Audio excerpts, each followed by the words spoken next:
पढ़ो ऐसे में। राधे राधे। राधे राधे महाराज जी। महाराज जी, जब हम लोग पूरी ईमानदारी से अपने काम अपने रिश्तों को निभाते हैं, उस मेहनत का फल नहीं मिलता, फिर भी हम पूजा पाठ करते हैं पूरे दिल से, बट महाराज जी कभी कभी विश्वास टूटता है आप तो हमें बताओ, अभी खेती बोओगे तो आज ही रोटी दाल उसकी पालोगे क्या? किसका प्रश्न है? अभी खेती बोओगे, गेहूं बोओगे तो आज ही रोटी बना लोगे क्या उसकी?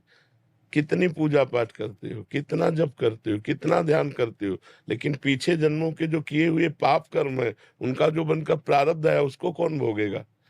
पीछे की फसल अभी खाओ और अभी की फसल आगे मिलेगी। संत महात्माओं की तुलना में तुम कितना भजन करते हो? तुम्हारे पास तो और भी कर्तव्य कर्म है, और भी व्यवहार है। हमारे पास तो एक ही कर्तव्य कर्म है, केवल भजन। तो हमें भोगना पड़ रहा है, तो तुम्हें भोगना नहीं पड़ेगा? अगरबत्ती धूप बत्ती लगाती हो, इससे तुम्हें भगवान में अश्रद्धा हो जाती है, तो भगवान को नौकर समझा है क्या? फिर अश्रद्धा क्यों, अश्रद्धा शब्द क्यों? अश्रद्धा नहीं है, पर मेरा प्रश्न ये है कि जो आने वाली युवा पीढ़ी है, जो बच्चे हैं, जो देखते हैं, तो उनका विश्वास। हाँ, आने वाली युवा पीढ़ी गर्लफ्रेंड बनावे, बॉयफ्रेंड बनावे, जहर जैसे व्यसन करे, गंदे आचरण करे, भगवान पर श्रद्धा करे, तो नरक जाओ, दुर्गति भोगो। अगरबत्ती लगाने से हमारा प्रारब्ध बदल जाएगा? इतनी बड़ी तपस्या है, पाप किए हो तूफान जैसा, पहाड़ जैसा, और अगरबत्ती के धुआं से पहाड़ उड़ाना चाहती हो, उड़ जाएगा क्या? पाप करते समय सोचते हैं भ्रूण हत्या, गर्भ हत्या, बलात्कार, चोरी चोरी, नाना प्रकार के पाप करोगे, जब वो फलीभूत होंगे तब श्रद्धा करो भगवान पे, अश्रद्धा करो, भोगना पड़ेगा तुम्हें। अगरबत्ती लगाओ चाहे धूप बत्ती लगाओ, अवश्य में भोक्तव्यम कृतम कर्म शुभाशुभम। समझ में आ रहा है ना? यह इतना भजन करो कि अपने प्रारब्ध को विध्वंस कर दो, तब देखो। अरे 2-4 माला घुमा लिए, अगरबत्ती लगा, धूप बत्ती है, भगवान को धूप बत्ती चाहिए, भगवान को अगरबत्ती चाहिए, तुम्हारे अच्छे आचरण होने चाहिए। वर्तमान में अच्छे आचरण नहीं है। ईमानदारी से बोलो, जितने लोग बैठे हो, इस जन्म में अगर तुमको न्यायाधीश तुम्हारे कर्मों का आचरण का बना दिया जाए, तो तुम कितना अपने को दंड दे सकते हो? खुद न्यायाधीश बन के देखो तुमने कितनी गलतियां की है, और क्या दंड तुम्हें मिला? कुछ नहीं। भगवान की कृपालुता की तरफ देखते हो? नहीं देखते हो। अनंत जन्मों से मनमानी आचरण करते लोग चले आ रहे हैं। अब जो उनका फल आता है, अब इस जन्म में 2-4 अगरबत्ती लगा दी और हमें भगवान पर श्रद्धा हो रही। नौजवानों रास्ता इसी बात का ना, डिप्रेशन में गए, कर ली, ये कर लिया, वो कर लिया, यही परिणाम है। अश्रद्धा का परिणाम यही है। तुम अपने आचरणों को ना देखो, भगवान को देखो। तुम चाहो कि हमें खूब पाप कर्म करें और इसके बाद जो है हमें भगवान आकर गले लगा लें, ऐसा होगा क्या? महाराज जी, ये प्रश्न इन्हीं का नहीं है। ये क्या आजकल क्या हो गया महाराज जी, अनुष्ठान नाम जप और कोई भी साधना नहीं है। बट जैसे मंदिर गए, मेरा पास हो जाओ हे प्रभु, हम पास हो जाऊं, पास नहीं हुए तो भगवान ने पास नहीं किया। हाँ, पढ़ाई मत करो भगवान पास कर दे। मैंने मांगा कि मेरा बच्चा ठीक हो जाए, ठीक नहीं हुआ तो अश्रद्धा हो गई भगवान से। क्या फर्क पड़ता है? आकाश के ऊपर थूको, कोई फर्क पड़ता है क्या? तुम्हारे मुंह पे छिट्टियां पड़ेगी आके, भगवान आकाश के समान महान है, उनको क्या फर्क पड़ता? उन्होंने देखो, उन्होंने आपको खेती दे दी, आपको बीज दे दिया, अब आप जो बोओगे वो आपको काटना होगा। आपने पसंद किया बम्बूल, तो बम्बूल जगेगा उसमें बोया जो आपने। दाक्षुआरा बोओगे तो दाक्षुआरा, बोते हो बम्बूल, चाहते हो दाक्षुआरा, ये कैसे मिलेगा? विचार करके देखो। करते हो गंदे आचरण, चाहते हो उत्तम फल। हर कार्य की सफलता उत्तम आचरण से होती है, ध्यान रखना। अगर आपका पूर्व प्रारब्ध बिगड़ा हुआ है, इस समय उत्तम आचरण करने पर भी आपकी हार होगी, क्योंकि वो पूर्व का पाप आपको परास्त करेगा। अगर पूर्व का पुण्य साथ दे रहा है, तो इस समय गंदा आचरण करने पर भी आपकी विजय होगी, क्योंकि गंदा आचरण वर्तमान में दंड नहीं देगा, ये आगे चलकर आपको दंड देगा। अच्छा आचरण आपको वर्तमान में सुख नहीं देगा, ये आगे चलकर सुख देगा। वर्तमान में आपका प्रारब्ध आपको दुख सुख देगा। मनुष्य जन्म दुख सुख भोगते हुए अच्छा कर्म करने के लिए मिला है। हमें यहाँ भगवान से किसी भी तरह की श्रद्धा और अश्रद्धा का विषय नहीं लाना चाहिए। हाँ, श्रद्धा का विषय यह है कि ऐसी परिस्थितियों में भी भगवान हम टूटे नहीं, हम आपके कृपा बल से इन दुख सुख को सहते हुए सही आचरण से चले। जैसे पांडवों का राज्य छिन गया, यहाँ तक कि पत्नी भी दांव में लग गई, लेकिन वो धर्म से च्युत नहीं हुए। 12 वर्ष का वनवास, 1 वर्ष का अज्ञातवास, लेकिन धर्म से च्युत नहीं हुए। ये भगवान की कृपा। उन्होंने कभी भगवान को नहीं कोसा, हम लोगों की क्या आराधना है, बेमतलब भगवान पर श्रद्धा श्रद्धा की बातें करते रहते हैं। भगवान क्या है, महान है, वो एक महान पावर है। आप अब देखो, बिजली को गाली दो, कनेक्शन सही हो ना, आपके बोर्ड में बिजली आ रही है, आपने 2 तार ऐसे लगाए और वो कनेक्शन सही नहीं हुआ, अब ऑन ऑफ करते रहो, बल्ब सही है, तार भी सही है, प्लग भी सही है, बोर्ड में बिजली है, लेकिन वो ऑन नहीं होगी, जलेगी नहीं। क्यों? कनेक्शन सही नहीं। वो पावर है, परमात्मा पावर है, उससे सही कनेक्शन करो, सही आचरणों के द्वारा, पवित्र भोजन, पवित्र आचरण, पवित्र विचार, पवित्र नाम जप करते हुए, तो देखो आपके अंदर पावर आ जाएगा। बड़े से बड़े दुख को मुस्कुराकर सहोगे और जय बोलोगे, अश्रद्धा नहीं होगी, जय बोलोगे। देखो, ठाकुर हरिदास जी चैतन्य महाप्रभु के परिकर में हरे कृष्ण 3 लाख नाम जप करते हैं। यवन बादशाह को काजियों ने भर दिया तो उनको बंदी बना लिया गया और कहा गया कि आप यवन कुल में जन्मे हो, तो उनको सजा दी गई 22 बाजारों में कोड़े मार मार करके उनको मृत्यु दंड। कोड़ा जब लगता तो कहते हरि बोल, जय हो प्रभु आपकी। यह भक्ति, यह भक्ति। हरे कृष्ण बोल रहे हैं, भगवान का नाम जब, ये कोई अपराध है? और दंड उसका क्या है? 22 बाजारों में मार कोड़े मृत्यु दंड। लेकिन हरि बोल, जब जल्लाद कहते हरि बोल कहता है तो मुस्कुरा देते, तूने भी हरि बोल कहा ना, तेरा भी कल्याण हो जाएगा। जो वास्तविक भगवान के पावर से जुड़ गए हैं, देखो ये है पावर। प्रहलाद जी को आग में रखा जा रहा है, जय श्री हरि।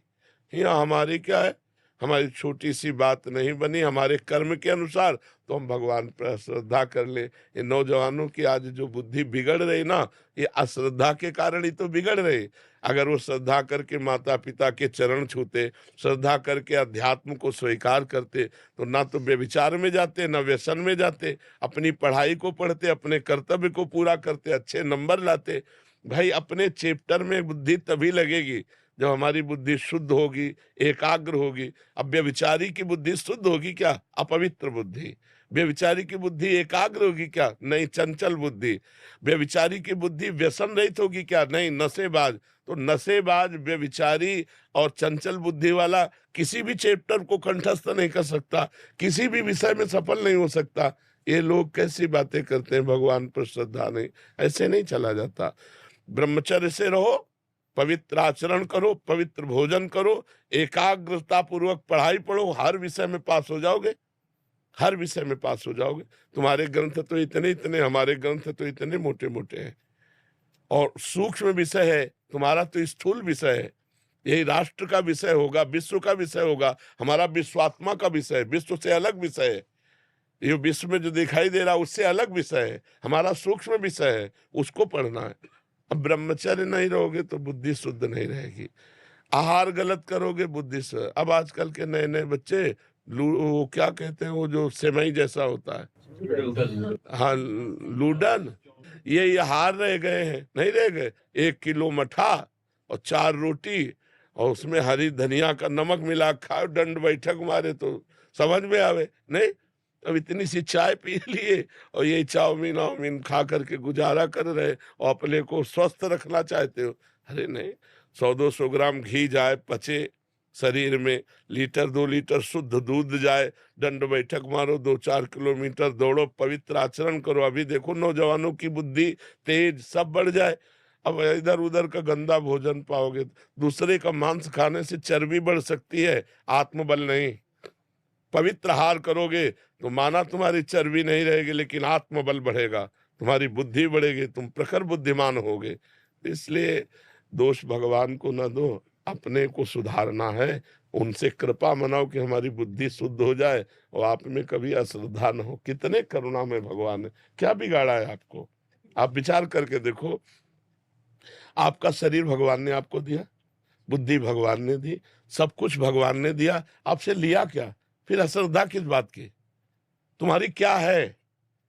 एक रोम भी तो तुमने नहीं बनाया, मेरे भगवान ने बनाकर तुमको इतना सुंदर शरीर दिया, फिर तुम भगवान से अश्रद्धा क्यों कर रहे हो? भगवान ने तुम्हें पृथ्वी दी, वायु दिया, अग्नि दिया, तेज दिया, सब कुछ दिया है, क्या भगवान की अश्रद्धा करने का विषय बनता है? आप अपने आचरण शुद्ध न करो, सब कुछ भगवान का दिया आपके पास है। भगवान ने कभी कहा कि ये मेरा है? अब आप 100 रुपया भगवान को दोगे तो 1000 जगह कहोगे कि बिहारी जी में जाकर हमने चढ़ाया था और बिहारी जी ने हमारी बात नहीं सुनी। तुम सुनते हो भगवान की बात? सब कुछ दिया भगवान ने। गीता जी में भगवान कहते, भागवत जी में कहते, तुम एक भगवान की बात न मानो तो तुम्हारी भगवान कैसे बात मान लेंगे? अभी भगवान की बात मानो, तुम्हारी बात भगवान मान लेंगे। बड़े बुरे से बुरे कर्म का भी तुम्हें दंड नहीं मिलेगा। अहम त्वं सर्व पापेभ्यो मोक्षयिष्यामि मा शुचा। तो बहुत समझना पड़ेगा, अध्यात्म को समझना पड़ेगा। जैसा बोओगे वैसा काटना पड़ेगा। ऐसे ऐसे लोगों से पाप बन रहे जिसे समझते नहीं पाप है। पहले किया व्यभिचार और जब गर्भ रह गया तो बच्चे को झाड़ियों में फेंक दिया, कूड़े दाने में फेंक दिया। कितनी बच्चे बच्चियां ऐसे मिलते हैं जो कूड़े दानों में मिल रहे। तो मान लो जैसे गृहस्थी में भी है तो भ्रूण हत्या, गर्भपात, ये सब कितने भयानक भयानक पाप है। कोई बिरला ऐसी होगी, खुली बात कह रहा हूं, कोई बिरला ऐसी माँ बहन होगी जो गर्भपात न कराए। अब फिर उसका दंड, गर्भस्थ शिशु की हत्या बहुत बड़ा पाप है। इसको कौन मान रहा है? गृहस्थ कौन मान रहा है? तो फिर दंड जब मिलेगा तब। अब बोले भगवान पे अश्रद्धा होगी तो करो अश्रद्धा, उनको क्या फर्क पड़ता है? अवश्य में भोक्तव्यम कृतम कर्म शुभाशुभम। नहीं, बचपन से लेकर के अभी तक बताओ, धर्म विरुद्ध आचरण किए कि नहीं किए, गर्भ हत्या की कि नहीं की, चाहे पुरुष हो चाहे स्त्री, धर्म विरुद्ध आचरण सब करते हैं, तो उनका फल नहीं भोगना पड़ेगा? बाद में कहो कि हम मंदिर में जाके कह दे कि भगवान मेरी बात सुन लो। कैसे सुन लेंगे? तुमने भगवान की बात सुनी? भगवान जब कह रहे हैं कि 25 वर्ष तक ब्रह्मचर्य रहो, फिर जब ब्याह हो जाए, पाणी ग्रहण हो जाए, जय जय वर्ष में, तो गृहस्थी धर्म में फिर अपने ब्रह्मचर्य को तोड़ो। कौन रह रहा है? सबसे पहला आश्रम सबका है ब्रह्मचर्य, फिर गृहस्थ, फिर वानप्रस्थ, फिर सन्यास। कोई चल रहा है? अभी उठ के खड़े होना नहीं आता, बॉयफ्रेंड हो गए।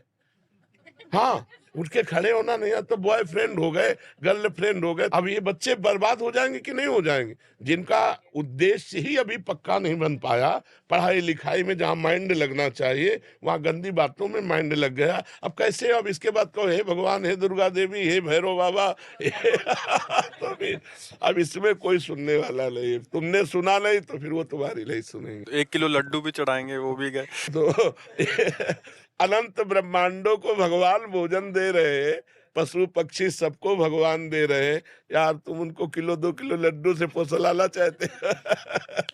मर्जी ऐसे ही हो गया है आज। देखो, एक चुल्लू पानी में वो फुसल जाने वाले हैं, एक तुलसी दल में फुसल जाने वाले हैं, पर ईमानदार के हाथ से। बेईमान के हाथ से करोड़ों का भोग लगा गया दुर्योधन ने।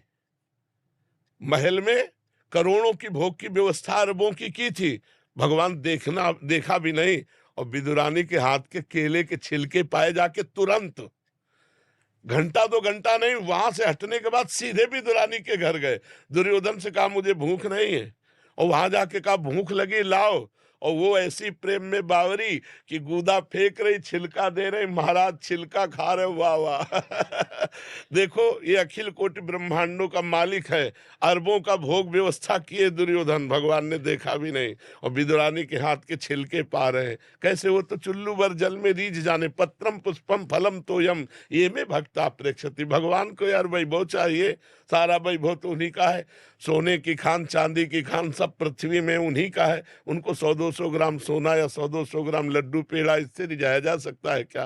वो हमारे पिता, हमारे स्वामी, हमारे मालिक हैं, उनको हम क्या रिझा सकते हैं? हम तो अधिकार पूर्वक कह सकते हैं कि आपको ये काम बनाना होगा। कब? जब हम उनकी आज्ञा पे चलेंगे। जैसे अपने आप पापा की 10 बात मानते हो तो एक बात तो मनवा ही सकते हो आप। पापा की एक को न मानो, 10 अपनी मनवाना चाहो तो थपड़िया हो जाओगे। नहीं तो भगवान की हम बात एक नहीं मान रहे, और भगवान से हम अपनी सब बात मनवाना चाहते हैं। यार इतने कमजोर भगवान नहीं है। फिर माया आपको पीट देगी। ओम श्री गणेशाय नमः।